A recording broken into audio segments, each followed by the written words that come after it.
சாதனை நழுவினால் இதயம் நழுவுது. அசந்தது முன்மை அழகினை திருடுது.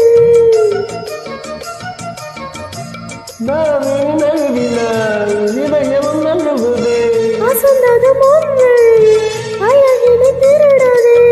ஓவியத்தை திரைமறைவில் ஒளித்து வைப்பதேனமா? காற்று மழை சாரலை நனைய விட்டால் நியாயமா? ரசிக்க வந்த ரசிகனின் விழிகளை மூடாதே. விழி மூடும் போதிலும் விரலால தேடாதே. சிலையில வீடு கட்டவா சேர்ந்து வசிக்க?